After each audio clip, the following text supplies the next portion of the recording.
Hey everybody, welcome to the Age of Reason podcast with Mike, Alex, and Nick, where we are not for the faint of thought. Nick, what are you rocking out to over there? I was just imagining some really cool theme music in my head while we were playing the intro. You know, that's it. Wait, you don't like our actual theme music?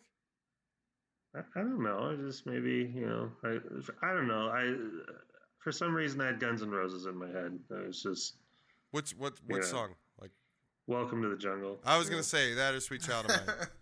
Yeah. That's a fitting song. I guess. Why Sweet Child of Mine? That's my favorite Guns N' Roses song. But Welcome to the Jungle, that's over there somewhere. I thought your favorite Guns N' Roses song was November Rain. Who told you that? You did. No. When? Yeah. No, Remember Rain's a great song. You said the video was a story and it touched you. Yeah, you're thinking of somebody else. No, somebody touched him in November. Yeah, somebody touched me in November while it was raining. That's what it was. I honestly have no idea what you're talking about. But real quick, speaking of music, did you guys hear about Ted Nugent? He's taken Bill Maher up on his offer to help mend the divide between the two sides and be nonviolent. No shit. Yeah, I'm interested to see how that plays out. I mean, I guess give him a thumbs up for admitting he was wrong, but well, when you see him on Fox and Friends actually giving the statement that he's going to take Maher up on his offer, he then went into talking about leftist terrorism and how the left can't get over things and shit like that. So I mean, that's right. I did read it, and I was still at the end of after I read his transcript, I was like, "Oh, fuck this guy." The first half was great. I was blown away. He fucked it up towards the end. That was his problem. I was shocked. That's, I guess, his life story, right? Yeah, I don't know, man, but well, that's him attempting to be the bigger person at the beginning and then fading right back into the person he is at the end. You know what? It'll be an interesting conversation between the two because I don't think he'll be part of the panel. If he said he agreed to go on the show, so I'm sure they're going to make that happen, and it's going to be one of the one-on-one interviews.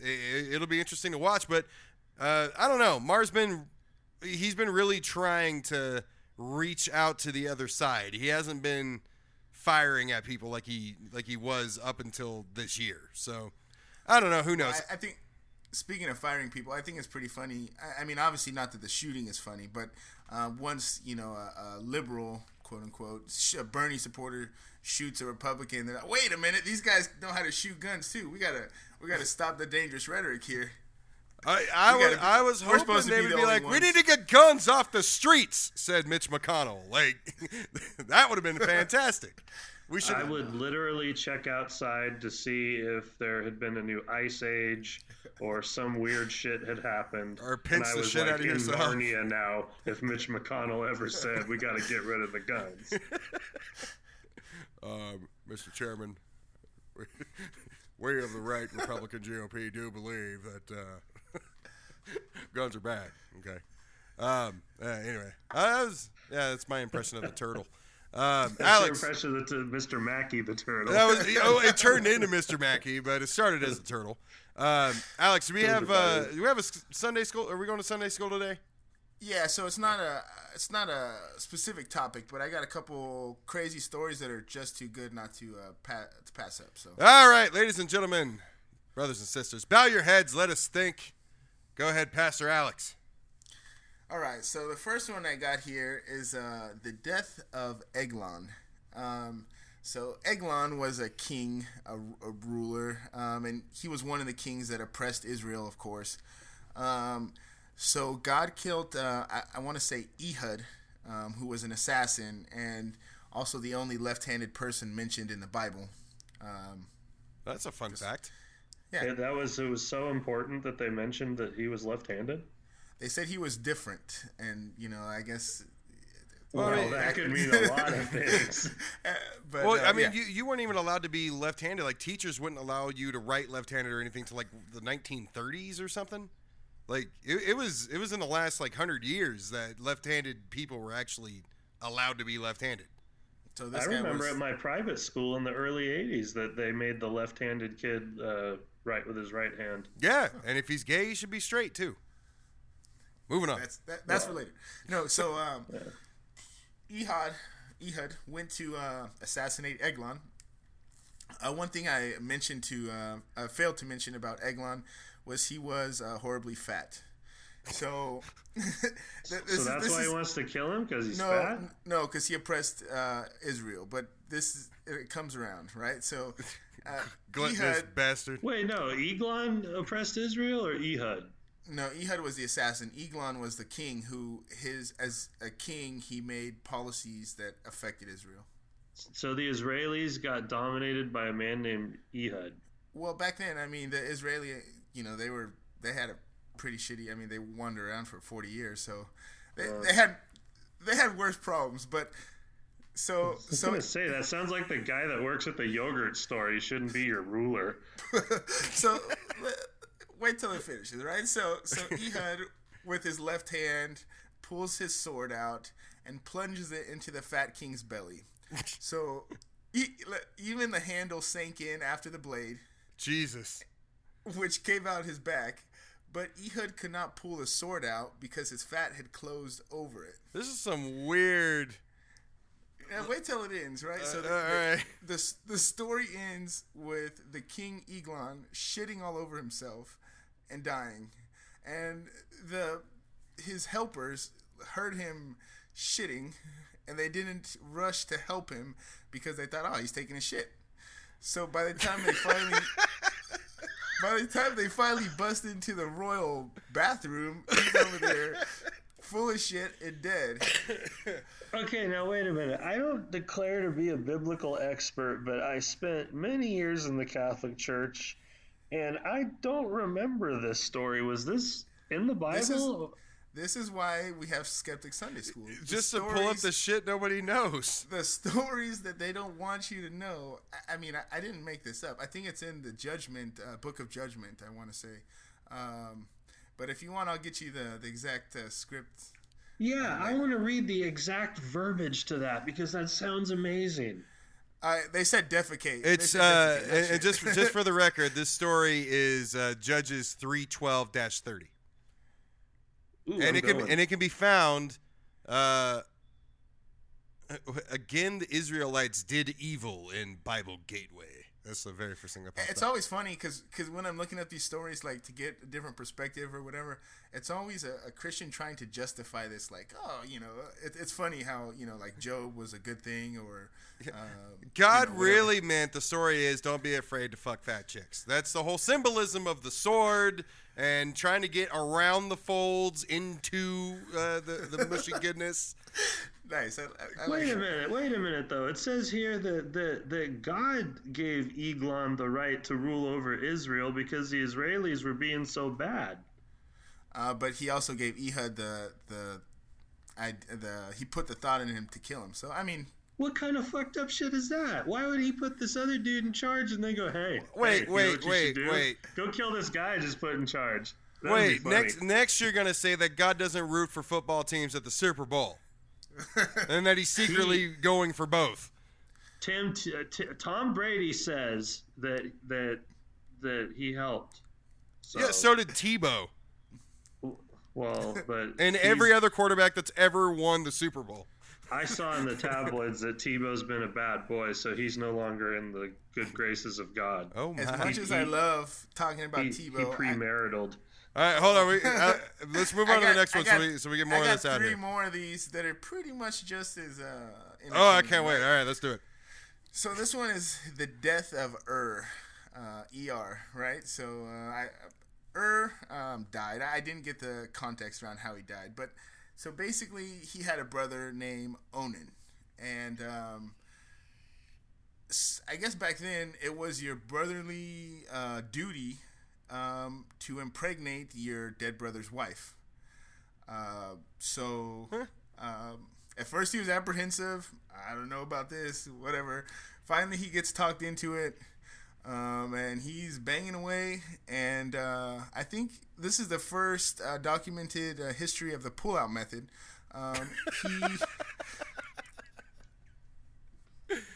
And the Lord said, "Let it be on your belly."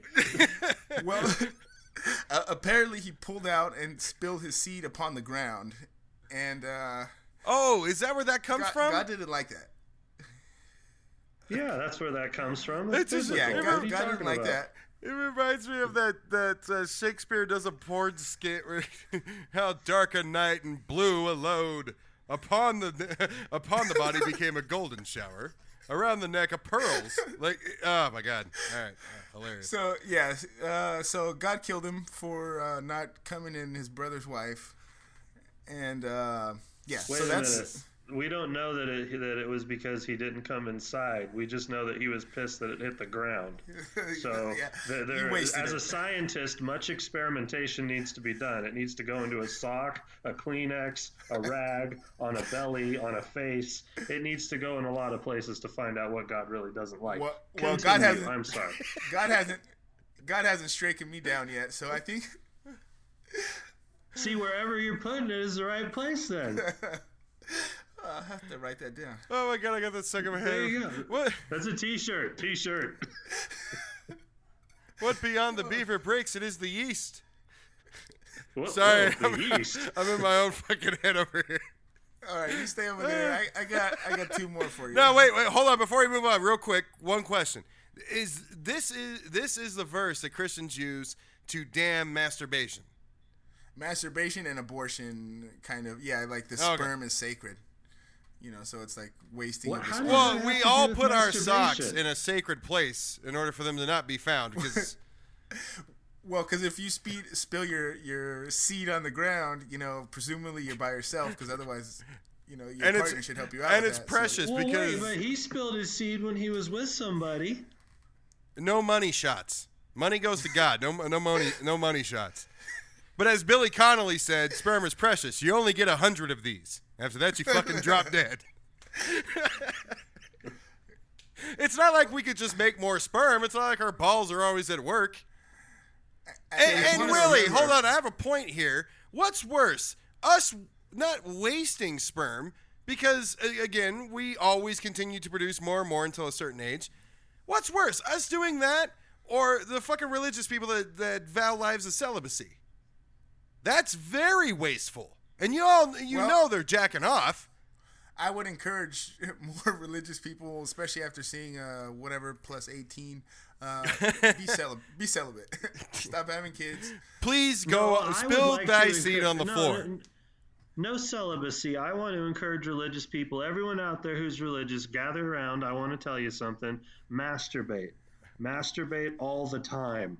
It will relax you. It will make you feel better. And like Mike's saying, it will clear your pipes out and get a whole new fresh set of boys ready to go. And if anybody chooses not to be celibate, you can all gather in a circle and have a big-ass religious bukkake. It'll be beautiful. You had to take it there. Yes, I did. God damn it, you set me up for that. I was thinking about a bunch of people gathering to masturbate. We're talking about one guy spilling some seed, and you're talking about plowing a field. Okay, so I'm gonna have to jump stories here just to keep it on task. So All right. there's a bad glory hole story in the Bible. No fucking way. Oh my god. And it involves two of the main characters, right? So It's Moses. at a camel stop near Jerusalem. So Moses requests to see God in all of His glory, and see glory, Which means and, derobed, right?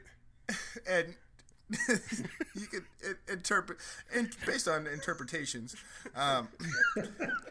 So Okay, So- God, before we go any further with this, I want you to get naked. Show your commitment to me. so On my glory. Oh so my. God's reply to Moses is, I will cause all of my goodness to pass in front of you, and I will proclaim my name, the Lord, in your presence. But you cannot see my face, for no one can see me and live. So to protect Moses, God put him in a cleft in a rock and covered him with his hand, basically, I guess, covered his eyes. And he told him, I will remove my hand and you will see my back, but my face must not be seen. Don't you look at me. So, I mean, he basically presented his ass to him and then left. So, I mean, it's weird, right? He wanted to see him. He's like, here's my backside. That's all you're going to get today. All right. Oh my God. Do you think God's a tranny? It's like the Crying Game. You can see the back, but you can't see the front. No, now I just have this picture of God being Buffalo Bill from Silence of the Lambs. You know you want me. Would you fuck me? Yeah, would you fuck me? I'd fuck me hard. Oh my God, he just tucked balls and walked away. Oh, yeah. So, the last one... Put the lotion in the basket. The last one still has to do with genitals, so man, you were on a fucking theme with your research this week. You're just as bad as those Christian people who look through Disney movies to find the sexy parts. You're just flipping through the Bible looking for the sexy parts. Guilty. My internet was down. Man. Okay, so this one I entitled "The Price for Marrying Sal's Daughter." So David was in love with daughter? Yeah, a cow. With Sal. Sow. Okay. Nick, we had Sow. somebody at work that we used to refer to as the sow. Wait, is that Sal? Well, not No, we. no, We wouldn't Sal. do that. Sal Sow. is Like Salvatore? No, Yes, cattle. Okay. No. Nick is right. Saul. Sal. Oh, Saul. That's Saul. Oh, okay. Saul. Sorry. Yeah, Saul. Okay. Like Solomon. Saul. Yeah, Saul. Oh, wait, we're not talking about So fucking cows? You said No. sow. No. He not didn't go cows. from glory hole to cow. This is a new story.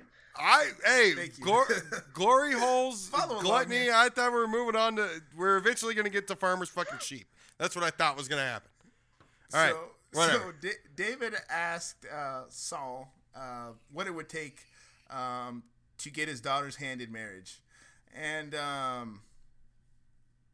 Saul said, "I just want dick." More specifically, the tip.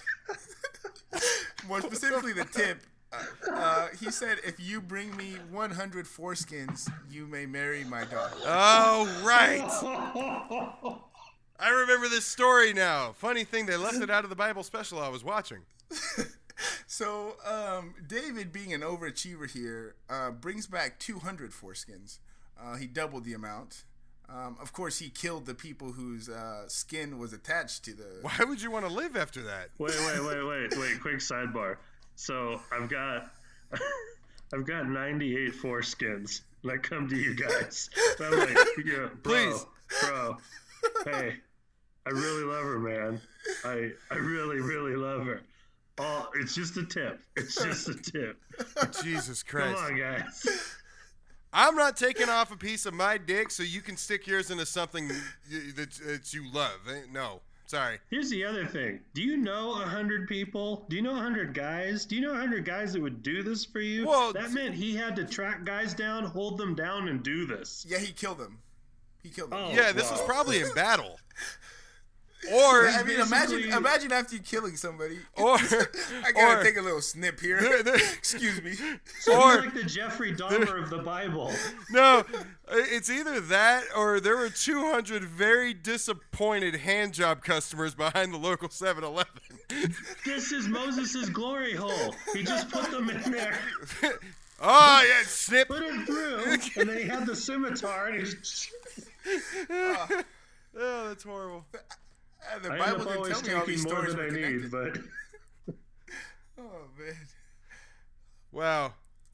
Yeah, that's all I got. But You know, and just to finish that story, David ends up taking over for Saul as king, and that happened. We're gonna put some kind of heavy shit on here real quick. It was Saul that refused to rape the women and enslave the children and kill the men after a battle. So David took his spot at the throne. And then David, that woman he wanted so fucking badly that he went and chopped off foreskins for, he then started cheating on her with his best friend. I don't remember his name. It's not in front of me, but cheated on him with his best friend's wife, sent his best friend into a battle that he was sure to die at, and then lost his own wife and offspring. God killed them all for betraying his best friend. Just to put an end to that part of the story. No, the foreskin thing is still what's going to send him to hell. It's not that other stuff. The hand jobs behind the convenience hut. Hey, when you put it in one of those holes, you expect the person on the other side to be courteous, not to grab it and hit it with a Ginsu knife. You know? Could you imagine if they had a complaint department? You got 200 showed people me there his standing there backside. holding their nuts with blood leaking out everywhere. Like, we want our damn money back. No, I think the worst part of it is they use like a sharpened stone for circumcision back then. It's not like they had a Ginsu knife, right? It was See, even worse. rock. Then Exactly. he had to drive a nail through it to hold it still, and then get the stone and just start going to town. on it. Alex, does it say if he killed him before or after this stone circumcision? Either way, it's got to be awkward, right? I mean, Could you imagine how desperate you are? You're fondling a dead man's cock to cut off the tip skin of it. That's nobody ever looks around and goes. he's like, I'm not gay because I'm doing this to get some pussy. Do you wait a minute though? I don't think that counts as circumcision if you kill them and then take it, because then you're just tearing off a part of a dead body. That Yeah, didn't he just seem wanted that the didn't seem foreskins. Saul. But you He know what didn't- he probably didn't want happened? to be squirming while they were there. He just Yeah. wanted them. You know what probably happened? He probably walked away after making that deal, and Saul told all of his friends, like, "You're not gonna believe what this motherfucker's trying to do." I told him to go get 100 motherfucking foreskins. We're never gonna see him again. Then he shows up with a huge fucking bag of rotted, fucking leathery donkey dick, full- fucking dick Like, skins. how long did it take him to get a system down? Because the beginning was just like any messy serial killer. It was like, hey, so he jumps out from behind a rock in front of some guy's camel, and he's like, hey, give me your foreskin. You know that if somebody Your foreskin or your life. if somebody had to make a movie out of this, there would be a Rocky montage. There would have to be, because you're right. There's gonna be a montage of him like screwing it up. I don't know. Maybe he misses and hits his thumb a few times, and he's like dancing around or whatever. And then there's a montage when he actually gets it right, and he's just sitting there and just hacking off Jewish penis all day. I just pictured one of like, you hear a guy screaming in a whorehouse, and then he comes running out with a foreskin around his finger, runs out the front. The guy's like, quick, grab him. He caught me. You know, that's probably the quickest way to hold him too. He's probably looping them around his fingers like giant Fruit Loops or Jesus foreskin Christ. loops. I'm trying to. I'm still thinking of this montage. Like, what would be the song? Oh, I know. What's that? It's got to be Yakety Sax from the fucking I was Benny no. Hill show. My Baby Takes a Morning Train song. He works from 9 to 5, and he's just fucking sitting there with this rock. No, it's got to be Journey. It takes- Someday love will find you. Oh man. Oh my god! All right, we gotta end this topic. I'm still slightly sick over here, so I can't laugh too hard. Yeah, I sound like That'll you take a two different- tonight. I'm that'll choking. take a different turn. Jesus. All right. That was the All longest Sunday school we've done, but that was totally worth it. So let's move on to the depressing shit now that we got the fun stuff out of the way. What's going on in the news? All right, so first thing I have is a federal agency. It's the United States Commission for Human Rights is now investigating Trump. So the commission, by majority vote, expressed concern with Trump's proposed budget cuts and planned staff losses in numerous programs and civil rights offices. So basically, along with the changing priorities, it says these would result in a dangerous reduction of civil rights, enforcements across the country, leaving communities of color, LGBT people, older people, people with disabilities, and other marginalized groups exposed to greater risk of discrimination. So just a couple of the ones that they pointed out was the Department of Justice, Department of Labor, Department of Education, Ben Carson's HUD group, Health and Human Services, and the EPA. So this group is an independent, bipartisan agency charged with advising the President and Congress on civil rights matters. And they issue an annual federal report on this. And they said this is going to be a 2-year investigation. We don't know if he's going to last that long. But at least they're digging into it and saying, hey, it just so happens that most of the things you're cutting happen to be in either black neighborhoods or, whatever the case. So, and what's our motto now? Well, no shit. Nobody saw this coming. I'm just glad white people weren't on that list of people being discriminated against. That I will not stand for. Yeah. I will sit. Then I'll have to care. So we just talked about this last week. Yeah. So fitting, Hawaii launches the first universal wage effort. So a bill sponsored by Chris Lee passed unanimously in both parts of Hawaii. So basically, it's moving forward. Further progress in California's universal health care. So Chris Lee said, as innovation and automation and inequality disrupt our economy, we need to make sure that everybody benefits and nobody's left behind. So basically this created, what it's done in the short term is create a council that's going to look into it and investigate what the details of that would be. And that should get started here pretty soon. So hopefully we have some more on that coming up. But definitely a good story. We need to add Hawaii into the mix when we talk about California and Oregon and Washington and New York and all these left-leaning states that are being extremely progressive in some of their bills. Yeah, definitely. They were the first ones to, sign the Paris Agreement. And another interesting thing that I saw, I guess I could have realized that. I've never been to Hawaii myself, but they have the highest cost of living in the United States. I guess I could have guessed because it was an island. I still would have thought maybe California or New York would have competed, but highest cost of living over there and a huge homelessness rate. So if there's anywhere to be homeless, though. Well, they also treat the natives like shit too. So that apparently that's just America wide. It's not just the Sioux Indians. It's all of them. Yeah. So we don't discriminate. Right. Yeah. On who to discriminate on. That's horrible. Yeah, it's horrible. So this next one I got is a little it's different because it's about religion, but so a 12-year-old girl confesses to being gay at church. She was Mormon and at a Mormon church, obviously. So she got up and she was making her testimony, and I only have part of it, but she said, God loves me just the way, this way, because I believe that he loves all his creations.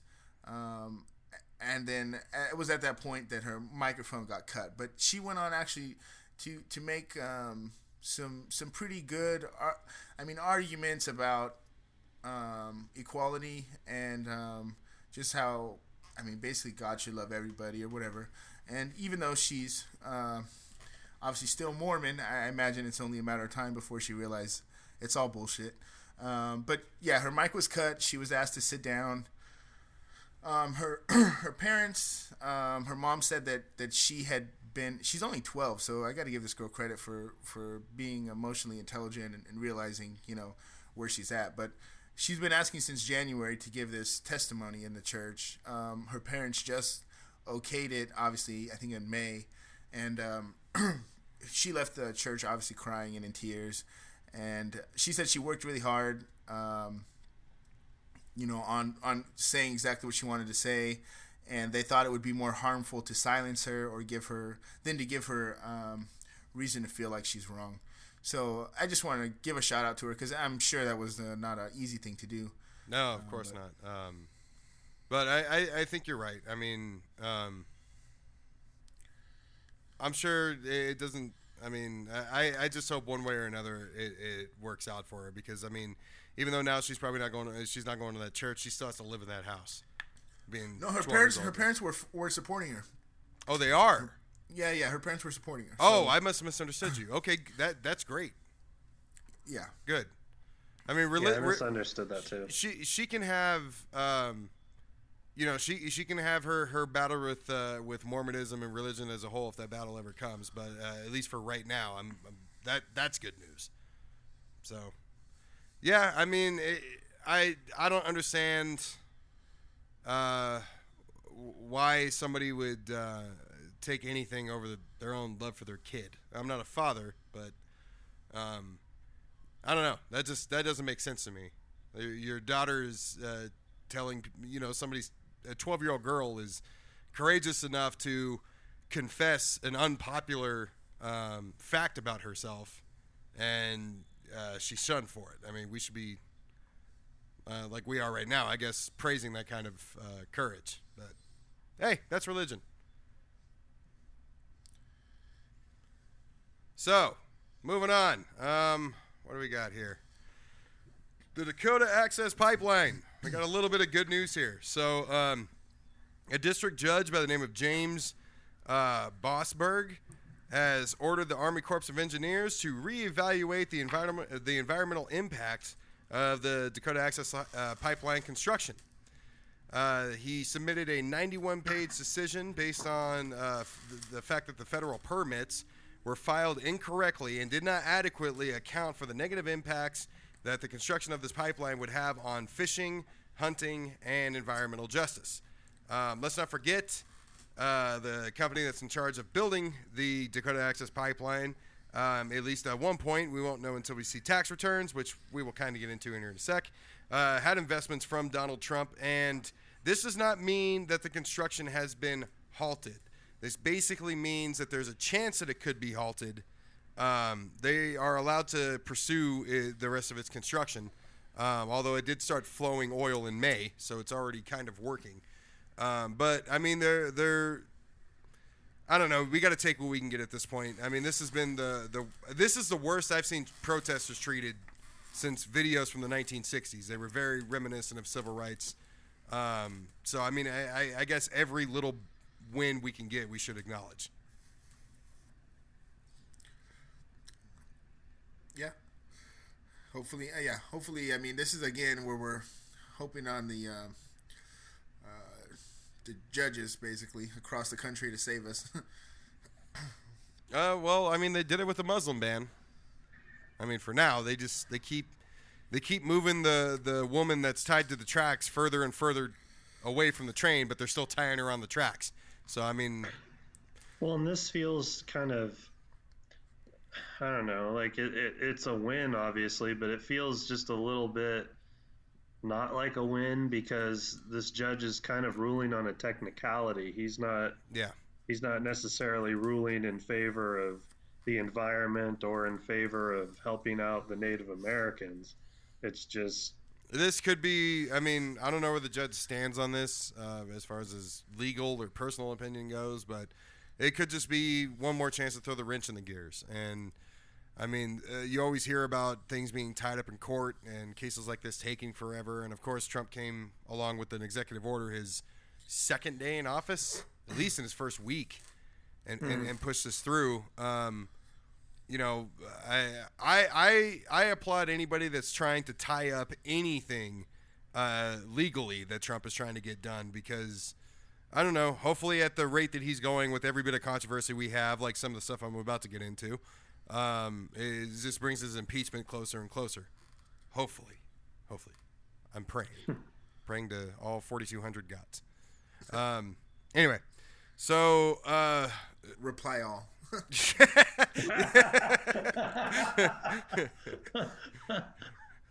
Problem is you know, all those damn Hindu gods, none of them have email. That's the best. You gotta pray to. I gotta go find statues like fucking action figures just to talk to those motherfuckers. Stuck man, up you sons need of bitches. you need to switch out. You need to switch out your comedy there. The idea that India doesn't have access to email is ridiculous. No, yeah, you're right. I mean, come on. Damn it! Oh, If anyone has email, it's Ganesh. I should have said come the on. Greeks, because action figures like Zeus could be an action figure. That would have made more sense. And I've never gotten a Greek on the phone when I've called IT. You never gone to Greek? I've never gotten. Wait, what? You said I've never gone to Greek. I've never got a Greek. Like when I've called okay. when I've called the IT helpline, I've never got a Greek on the other side of the phone. So You don't know that. Did you ask if How do his you last know? name was Ia Papadopoulos? Or? no, I most of the time it's either English. I've had Thailand. I've had a lot of India, and I get a lot of Texas. I get a lot of IT calls end up in Texas. I think, yeah, either that or they train the people in India to say they're from Texas. All my support. Yeah, they do. Yeah. They do, I actually. like that one. It's like, hello, my name is Bob. What? Oh, no, Come on, man. I went along with it because I just thought all my support desk lives in Texas, but who knows? No, I got a Stacy in Detroit one time to admit to me that she was really Lakshmi and she was in India. So Yeah, That's awesome. Yeah, exactly. All right, let's move on to Trump and Trump's money. So earlier this week, I think it was last Friday, Trump just reported hundreds of millions of dollars in income from his business dealings, dating from January of 2016 through April 2017. So beyond being elected president and January 20th when he took office. These reports came from a financial disclosure that was filed with, as I said, last Friday and signed by President Trump. It was released by him. So there's no arguing any of these figures, I guess, because they came from him, and they are ridiculous numbers. For instance, $288 million was reported from his golf courses alone. $19.8 million of that $288 was just from his course in Bedminster, New Jersey, where we just spoke about him last week dropping in on weddings and grabbing the bride's pussy. So Sorry, it was unexpected, wasn't it? When you that's said an that. extra. That's an extra $4,500 charge if you're renting out the event area. So yeah, but 19.8 million came from that one golf course. So in addition, Mar-a-Lago brought in 37.2 million in the past year, and since Trump won the nomination, they doubled their membership fee.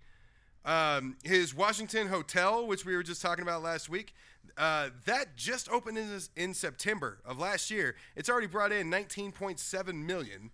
He had $7 million in book royalties. Somewhere between $1 million and $5 million came from Great Again, which is his last book that he put out during the campaign. And $11 million came from the Mrs. Universe pageant. He had $84,000 in his SAG pension, Screen Actors Guild pension. And right now, he currently has 16 active loans open, of which 5 of them are over $50 million each.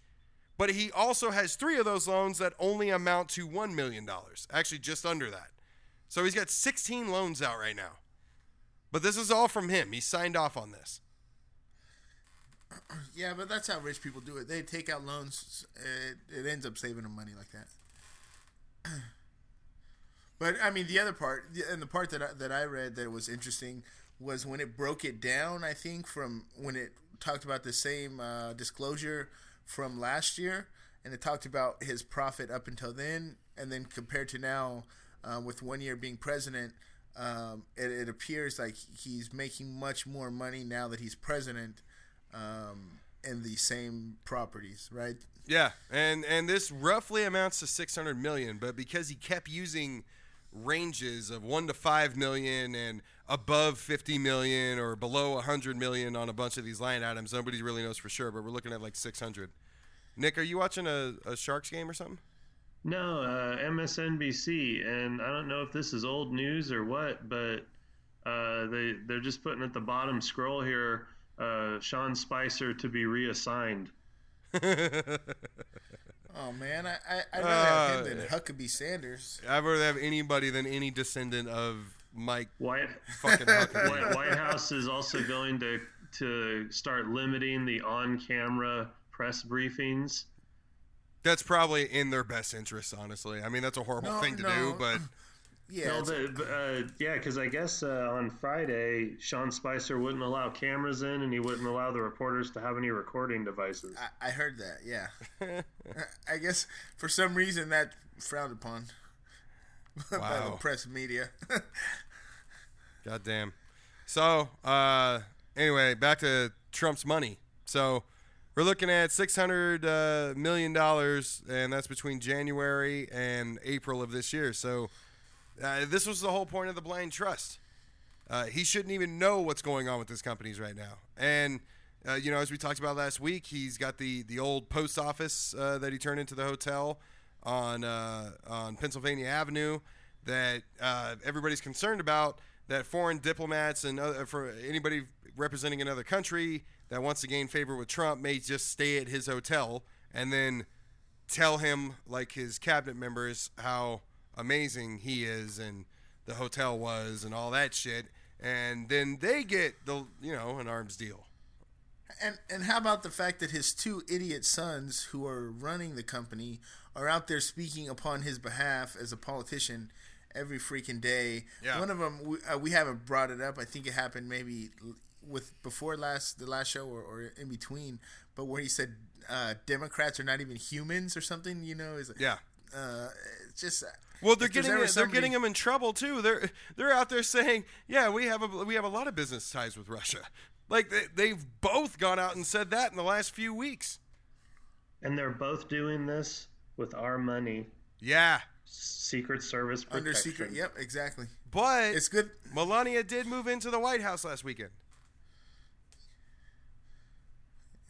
Is anybody happy about that? For Trump? Well, good for the money we were spending on Trump Tower. Yeah, I guess. But, it's a baby she can give Melania a break on the hand jobs. What? Ivanka. My jokes are so off. God damn it. As soon as Nick looked up at the ceiling, I was like, shit. Melania is the wife. It's Ivanka. Why do you have to name her Ivanka? So, yeah. So, God damn it. So Trump's lawyer got a lawyer? Oh, yeah. Did you hear about this? I did. Yeah.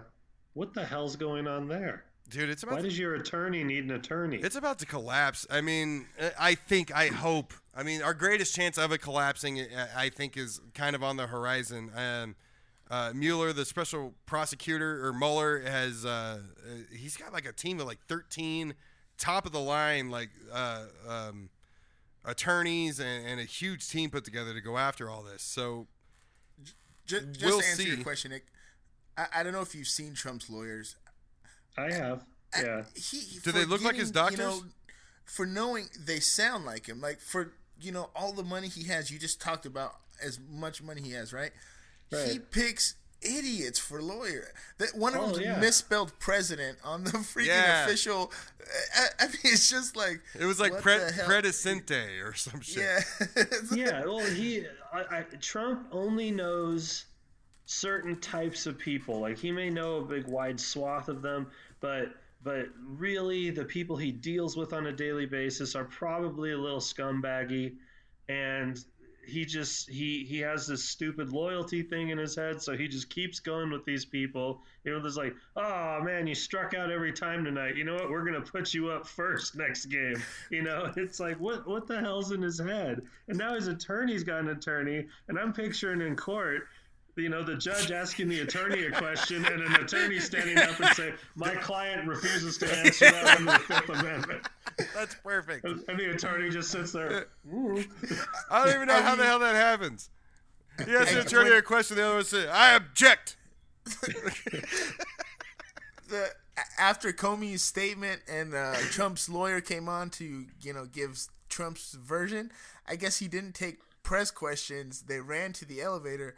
They forgot to push the floor button. Oh, so they're right there, and the press is right there barraging them with questions, and the doors are not closing because they haven't pushed the button. And they're all standing around looking at each other like, what the fuck's going on here, guys? Sean Spicer's hiding in bushes. They couldn't find the fucking light switches when he first took office. It's a mess. And did you see this? His attorney this whole weekend on every single show saying he's not under investigation. He's not under investigation. He gets on Fox News and says the same thing. He's not under investigation. And then he starts to talk about why something else that's happening is completely unfair to Trump because he's currently under investigation. God damn it. And then when Mike Wallace, is it Mike Wallace from Fox News? Yeah. Or Chris Wallace? Chris Wallace, yeah. Yeah, Chris Wallace. Yeah, when he says, wait a minute, you just said that he wasn't under investigation, and then you said he was, and he says, I never said that he was under investigation. Sir, we do have the tape. Yeah, they don't care. They think that they're making their own reality. Dude, I said this a long time ago. I'm trying to remember what it was. I think it was over the silencer thing, or I might have said it before when they said silencers were to protect the ears of the shooters, or it might have been something else when I said they're not trying anymore. The GOP as a whole, but Trump's team even more, they're not even trying to be sneaky about these things. They're just coming out and telling the fucking truth some of the time, or they're being so obvious in their lies, like this. Trump's not under investigation. Well, the man is under a bunch of pressure with the investigation and all. What? No. See, it's like sitting on the couch and you look out in your backyard and you see this guy in overalls out there, just pop him off and start masturbating. And you go out and you say, what the hell are you doing? And he goes, painting your house. And you go, no, you're not. And he goes, no, I'm not. And you go, well, stop it. Why? I'm just painting your house. You just said you weren't. Yes, I am. And he still. And you're like, didn't you hear? There's a circle for Christians trying to masturbate right now. It's a huge bukkake. You need to go be a part of it. Keep your overalls on. You sick, nasty motherfucker. His name's probably Jessup. Just saying. Jessup. Yes. Are you doing a few good men pool? What the hell? No, I'm just sitting here thinking of a big fat guy with no shirt on, just overall, overall titties, and hairy motherfucker with chewing tobacco and a straw hat. His name's got to be Jessup. Just throwing it out there. Possum. Jessup Possum. Possum. Yep. Fucking. Oh my God. That possum over there, he can open a beer under his titty. Just watch. What the fuck? All right. So next up here. Next up, Nick, you got a story about hospitals here. Yeah. We still have time for that? Yeah, we got plenty of time. Okay. No, I just saw this. Actually, George Takei brought it to my attention on Facebook. This article about a type of billing policy that hospitals are starting to do, and they're doing it to everybody. They're doing it to people that are on Medicaid, have their own insurance, and people that don't have insurance. And what they're doing is they're overcharging your insurance company, in the case of people that have it. They're charging the insurance company, say, like $20,000 for a procedure, but the insurance company already has an agreed rate to pay them of like, $2,000. So then they take the excess and they just bill it to the patient. That's because they know that they know most people will pay because they don't want their bill sent to collections. And then the people that do go to collections, usually there's some sort of service that discharges the debt between the hospitals. So it's kind of a no-lose situation for them because they just get to charge you whatever they want, and you have to pay it. Well, I bet privatizing healthcare is going to make this so much better because competition will make sure that hospitals don't do this anymore. Well, no, but here, let me play a little bit of devil's advocate here on the conservative side of this because, okay, this is obviously bad. Hospitals charging all of this, but what the hospitals are doing is they're looking at the rate that Medicare pays because Medicare is supposed to pay a reasonable it's supposed to be a reasonable rate that takes into account the cost of running the entire hospital and paying all the people, and the hospital needing to be able to have some extra or maybe not extra, but always, be taken care of in that sense. So that's the bottom line standard on what a procedure is supposed to cost, is what the Medicare rate is. So when the Republicans say that they want competition between health insurance plans, okay, fine. They're going to compete. I've heard the argument against that being that, well, one of them is going to compete all the way to the bottom and sell you some cut rate insurance that only covers you in these specific situations. Okay, so that happens. But now you've got all these different insurance companies competing with each other, but how are they going to keep their rates low if the hospitals keep either bankrupting their people or trying to overcharge them stuff? So what I think needs to happen is I think the Medicare rate needs to be the set rate going forward for all hospitals. And I know that's going to require some sort of degree of government interference, but how can it be legal for a hospital in California to charge, 5 times as much as the hospital in Alabama? You wouldn't pay 5 times more to have a Californian operator on you than someone from out. Do you? But that was. You want Kamala Harris or Jeff Sessions? That was something that Jon Stewart had on his show years ago. Was that if you have a heart attack in I think it was Montgomery, Alabama. You go to the emergency room there and your bill is going to be about $8,000 to treat you. But if you go to Modesto, California, which we all know, $54,000 to treat a heart attack in the emergency room. So $8,000 versus $54,000. You're using the same equipment. Yeah. And maybe, like you're saying, maybe they don't have the better doctors. And you're probably in Alabama going to get just a veterinarian. Heart. So nobody wants just a possum's titty heart.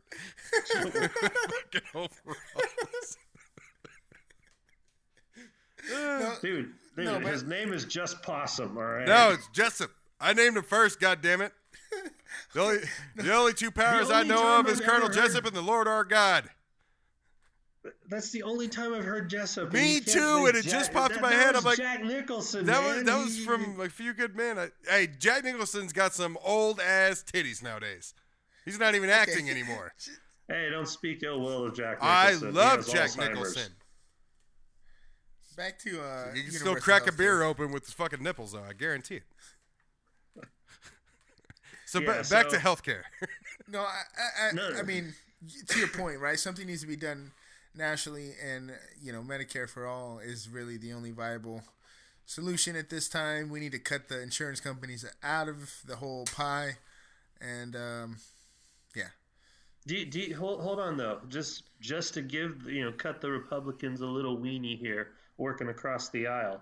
Would you agree to see what happens? Not do Medicare for all, but open competition for all the health insurance companies so every one of them can sell in every state. Fuck no.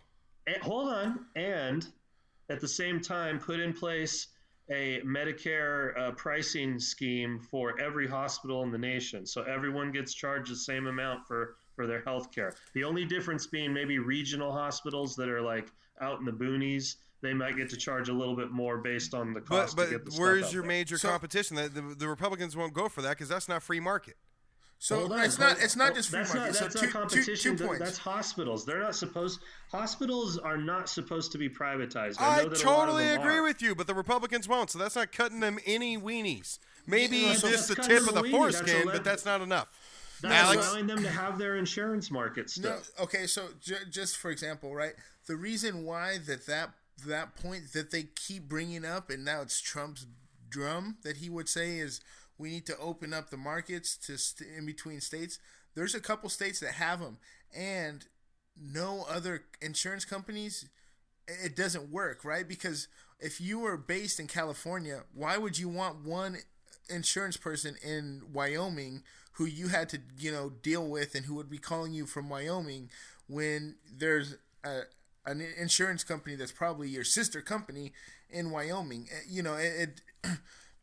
There's a couple states that have that and it doesn't work, and neither the House bill and obviously we don't know the Senate bill, excuse me, that they're working on in secret right now. But I doubt that one has it as well. Well, but you're saying that there's a couple states that have that now. I don't know of any states that just allow every insurer to be there. Okay, I'm not sure about every insurer, but I know there's at least 2 states, and I don't know them off the top of my head, but I can look it up and we can talk about it next week. But there's but they do allow the my cross only point states. but my only point to that is if you opened the market up to allow everybody to compete, the only thing that I can hope maybe would come out of it is there would be some company out there, probably like Anthem or Blue Cross or something, a large company out there that would get to be like Geico or Progressive. Now, those insurance companies aren't in every state of the nation, but they are in a lot of them, like in a good amount. So it is possible to have a company headquartered in one state and managing the healthcare for an entire group of states. Well, the other what I'm side saying is it doesn't depend on whether you can have a headquarters in that state or not. so the other side of this, if the three of us each own an insurance company, we got one thing in common: we all want to make money. So Right. What is to prevent the three of us from getting together and saying nobody goes under this amount, and coming up with a sales scheme?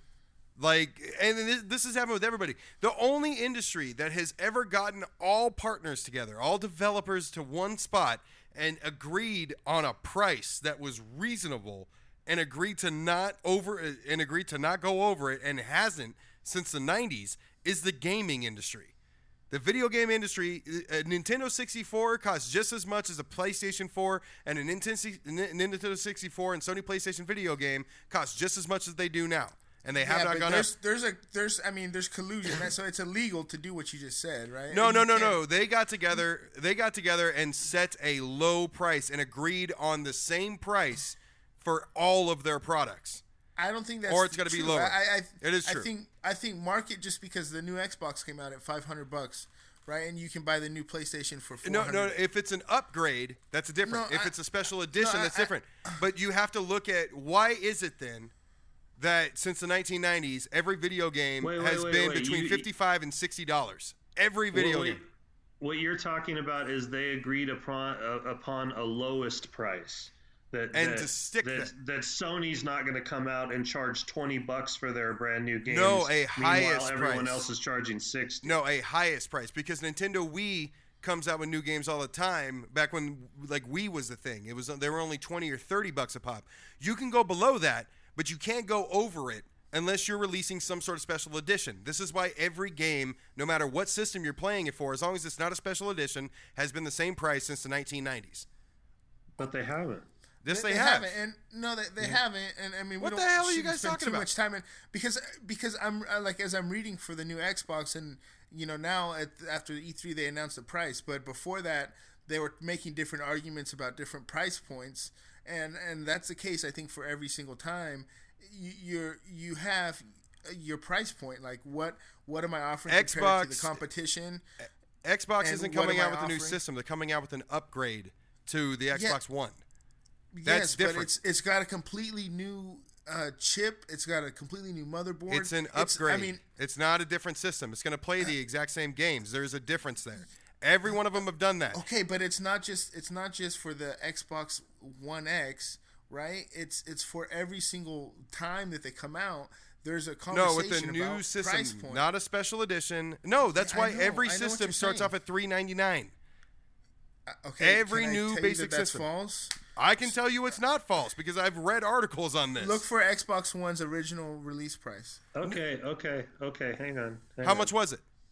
$450. $450? Yeah, but PlayStation had the same thing, but PlayStation came out with the cheaper model as well. No, because they came out with a special edition that had a larger hard drive. Their base models. Stop arguing over fucking video I'm games. making a point here. All I'm saying is there's been one industry. There has been one industry where the leaders of that industry have gotten together and agreed to keep prices affordable. That's all I'm saying. Look it up and present it next time, and we'll discuss that, because I think it would be a good thing if industry leaders got together and talked about price management, but that's not happening either. And the only reason I brought that whole suggestion up was I was thinking maybe if the Medicare prices were lower, the insurance companies are going to have a lot more leeway here, because the hospitals aren't going to be allowed to charge anymore. So the insurance companies aren't going to have to pay out anymore. Because think about it now, if I have that heart attack in Alabama and I'm with Anthem, they're not gonna have to pay as much because I'm in Alabama. I don't think Republicans Modesto, would they'd have to pay go for more. that. It's not What's free. that? I don't think Republicans would go for that. It's not free market enough. Honestly, so this is it's not a bad idea, right? But the way that they're taking it to us, like hardcore on every single thing, I say this is the time. People are not marching right now to get a public option. Right.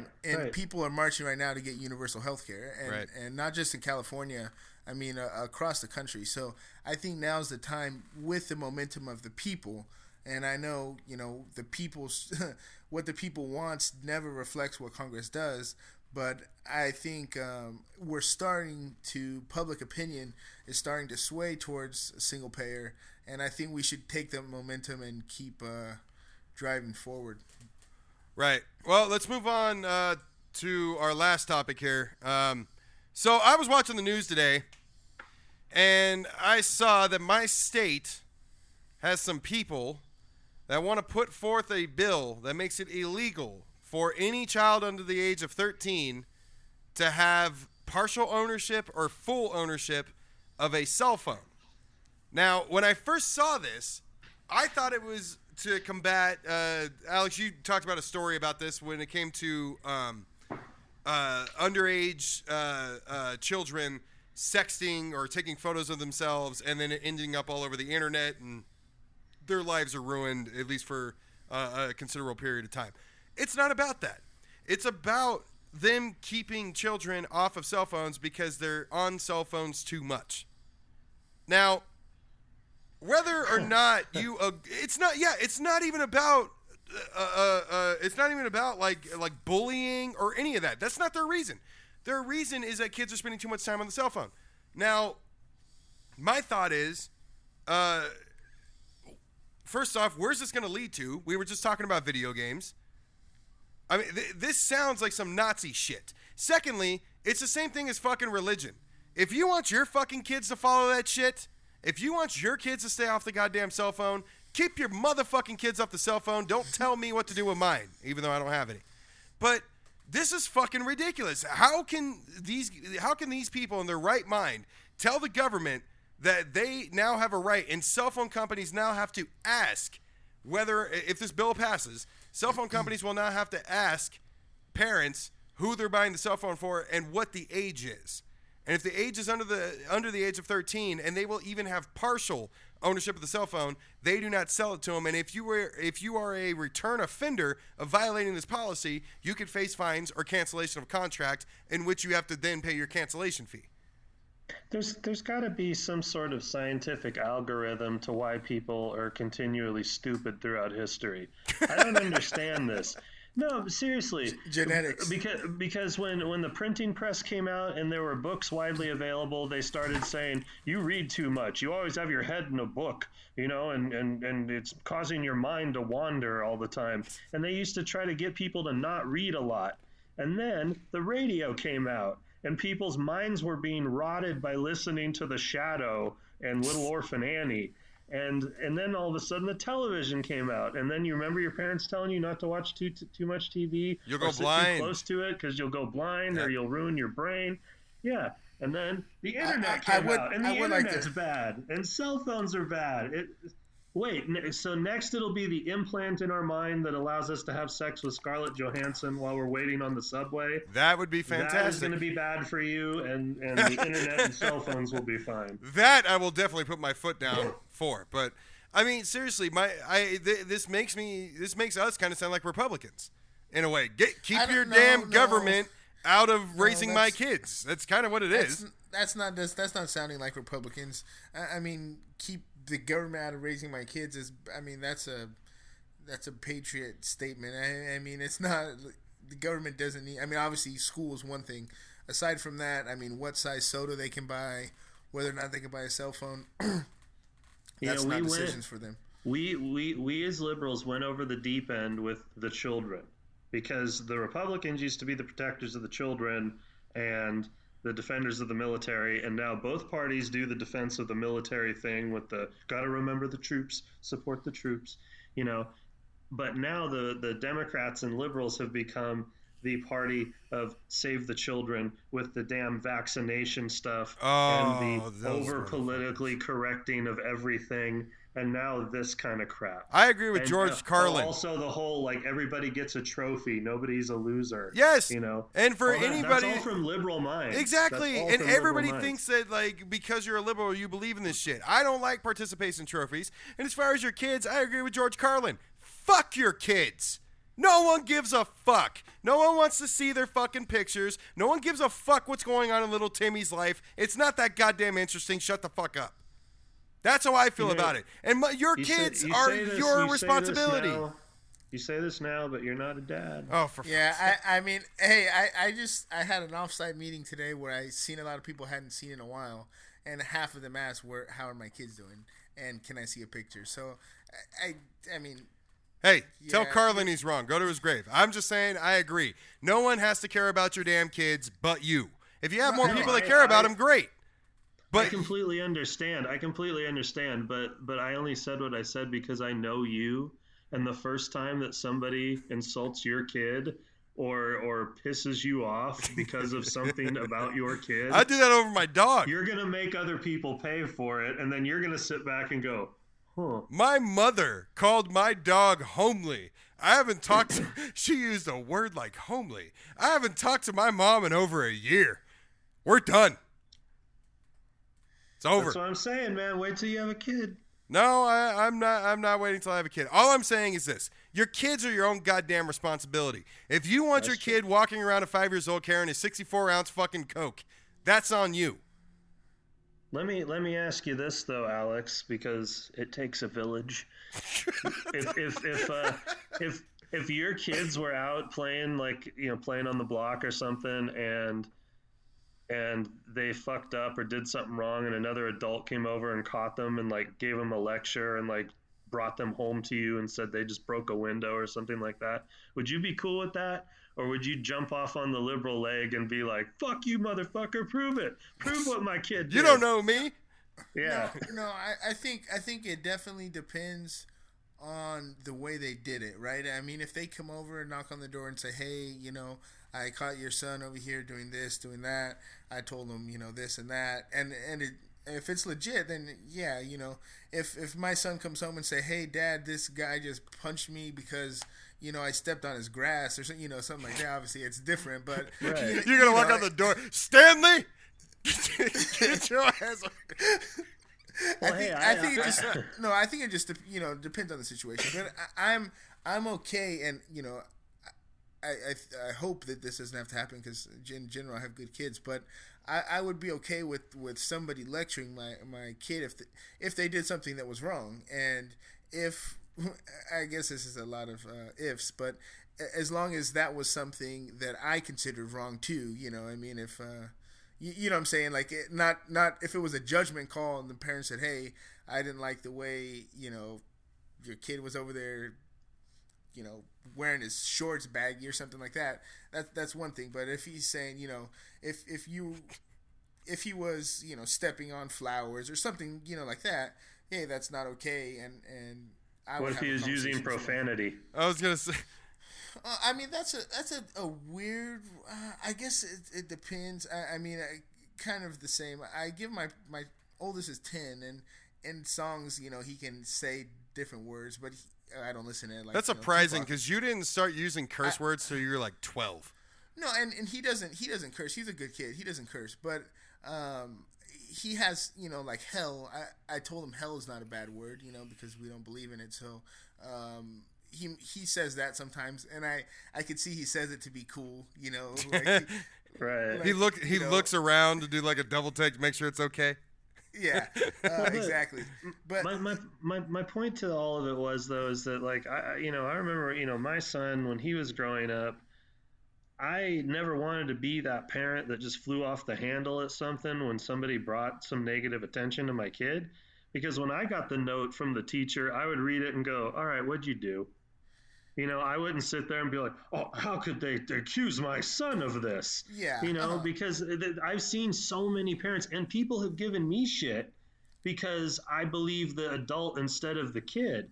It's like, I know my son, he's a good kid, but he's still a kid. He could mess up. He could try something, and I'm not going to get mad at him for being curious or doing something or getting into a little bit of trouble. Yeah. But I think that that's part of the whole snowflake thing, just like this cell phone thing, just like the trophy thing.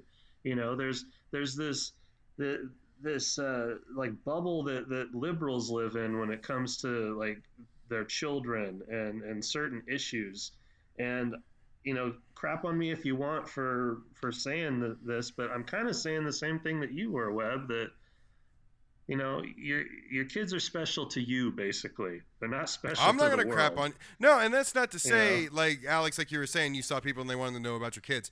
I'm not saying it's it's great when you have people that care about your kids other than you, but Carlin.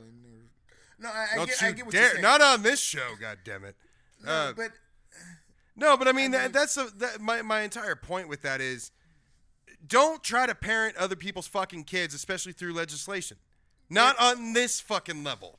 Yeah, this is, I guess, probably the last. I don't know how much time we have, but we're over. I agree with what you guys are saying, right? I think we're all in line here, but I guess the question where it gets more muddy is then like when kids are not being taken care of at home. You know what I mean?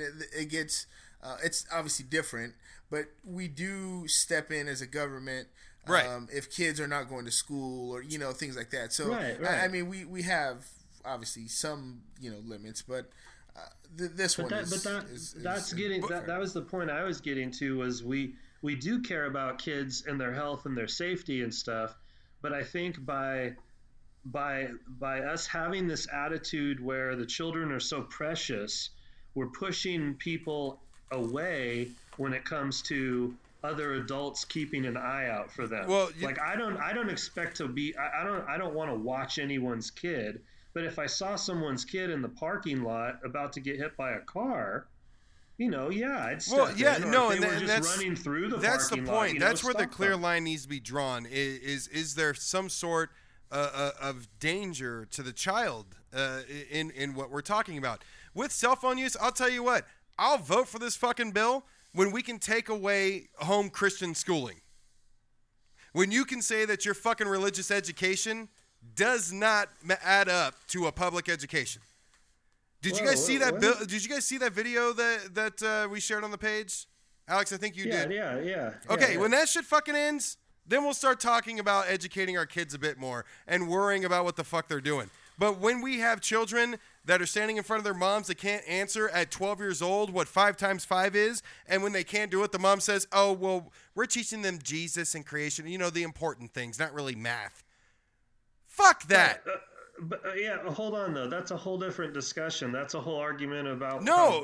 What I'm saying is, to raise their children a certain way. Yes, and as long as they're allowed to raise their children a certain way, and we are not talking about that, we should not be telling any parent how to raise their fucking kids, as long as it's not putting their life in danger. And I'm sorry, spending too much time on the phone, as all three of us did, spending too much time on video games growing up, did not fucking hurt us. That's what I'm saying. There are far worse fucking things that are being done to kids that don't actually endanger them physically, maybe logically. And until we're going to worry about that, stay the fuck off our cell phones. This is why you'd be a great politician, man. You'd be standing up there, no ban on cell phones because of genital mutilation in Uganda. Yeah, but until the genitals are untouched, we will keep our phones. I swear on the foreskin of Jessup, taken from the glory hole of Solomon and David, that this gluttonous man got stabbed through the gut by a sword. I'm trying to recap the whole fucking show right now. Anyway, Let's go ahead and conclude it here. So follow us on the Age of Reason Facebook page on Facebook, on Twitter at AOR_podcast. Everything else, AORpodcast.com. We have our last episode of the month next week, so tune in. We'll see you then.